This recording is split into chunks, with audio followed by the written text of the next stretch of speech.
শিরিনকে হারিয়ে ফাইনাল রাউন্ডে উঠে গেল পারুল। হ্যাঁ বন্ধুরা, এমনটাই দেখা যাবে।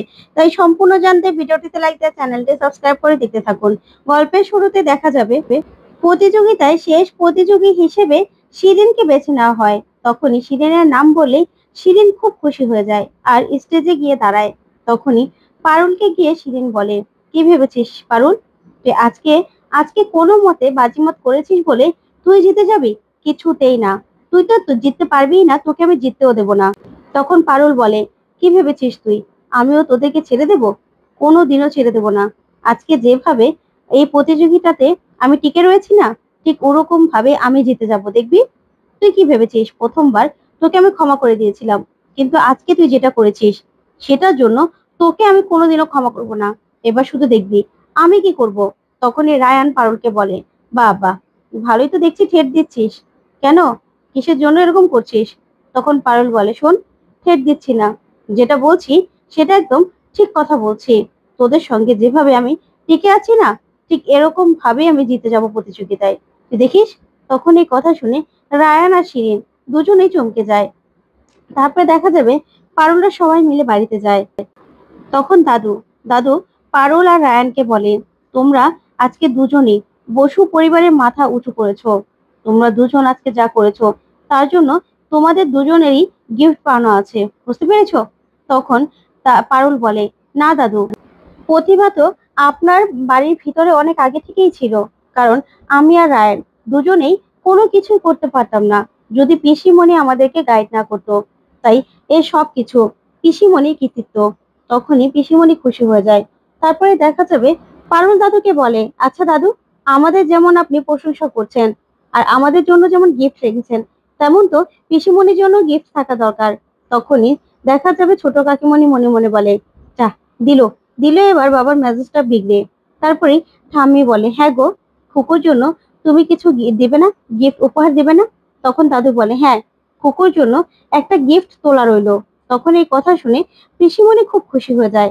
তারপরে দেখা যাবে দাদু বলে, এবার এবার তোমরা দুজন প্রাইজ পেলে আমি খুব খুশি হব। তখন রায়ান বলে, না না দাদু, সেটা কেন, আমাকে এসব কথা কেন বলছো? আমি তো জানি তোমরা আসলে সবাই চাও যে পারো জিতুক। তখন দাদু বলে, কেন, তোমার এটা কেন মনে হলো? তখন রায়ান বলে, না, তোমরা যেভাবে পারুলকে গাইড করছো তাতেই তো বোঝা যায়। তখন দাদু বলে, শোনো, তোমার পক্ষে না এটাই বোঝা সম্ভব।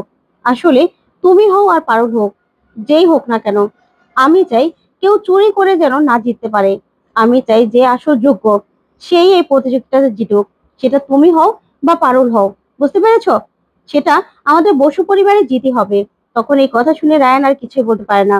তখন ঠাম্মি বলে, আচ্ছা ঠিক আছে, এবার চলো, তুমি একটু রেস্ট নিয়ে নেবে, আর বাচ্চাগুলোরও তো রেস্টের দরকার আছে। চলো চলো, এই বলে দাদুকে নিয়ে ঠাম্মি সেখান থেকে চলে যায়। তারপরে দেখা যাবে পারুল পিসিমণি সহ সবাই মিলে কথা বলতে থাকে। এদিকে পিসিমণি বলে, দেখো পারুল, আমি তখন তোমার প্রতিযোগিতা নিয়ে ব্যস্ত ছিলাম, তাই কিছু বলতে পারিনি, কিন্তু এবার তোমার বলা উচিত, শিরিন ওই গানটা চুরি করলো কি করে? কে পাঠালো এ বাড়ি থেকে ভিডিওটা?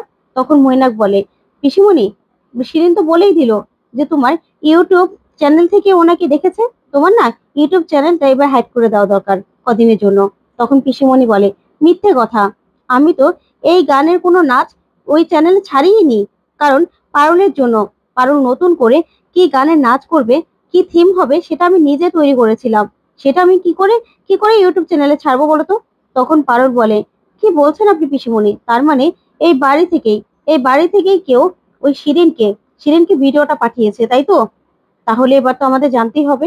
তখনই মল্লার বলে, কি করে পারুল? তখন পারুল বলে, তার জন্য আমাদের শিরিনের ফোনটা হ্যাক করতে হবে। তখন পিসিমণি বলে, কিন্তু শিরিনের ফোনটা পাবে কি করে? তখন পারুল বলে, আইডিয়া আছে। ওইদিকে দেখা যাবে রাত্রে শিরিন জগিং করছে আর ব্রায়ানের মায়ের সঙ্গে কথা বলছে আর বলছে, আন্টি, এবার কিন্তু সাবধানে থাকতে হবে, পারুল কিন্তু সন্দেহ করেছে, পারুল কিছু একটা করবেই। তখন রায়ানের মা বলে, শিরিন, তুমি ভিডিওটা এখনো ডিলিট করোনি? যে কোনো সময় যে কোনো কিছু হতে পারে, তুমি জানো?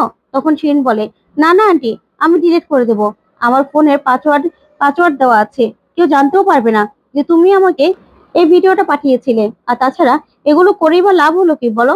সেই পারুল তো এলিমিনেট হলোই না।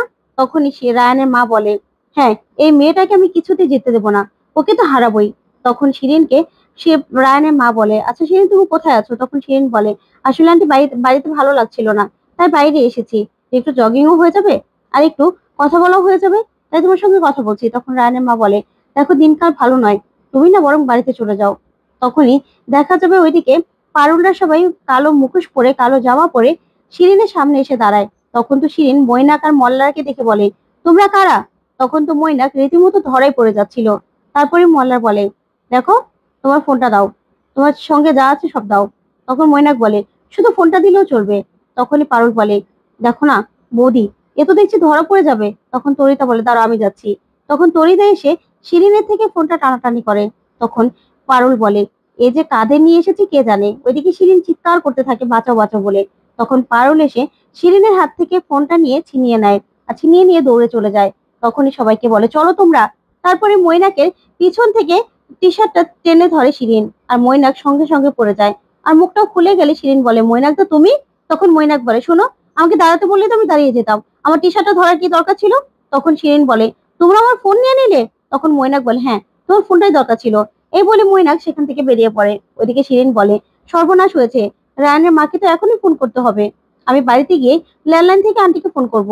ওইদিকে দেখা যাবে পিসিমণি রায়ানের মাকে কথা বলতে দেখেই বলে, আচ্ছা বৌদি তুমি কার সঙ্গে কথা বলছিলে?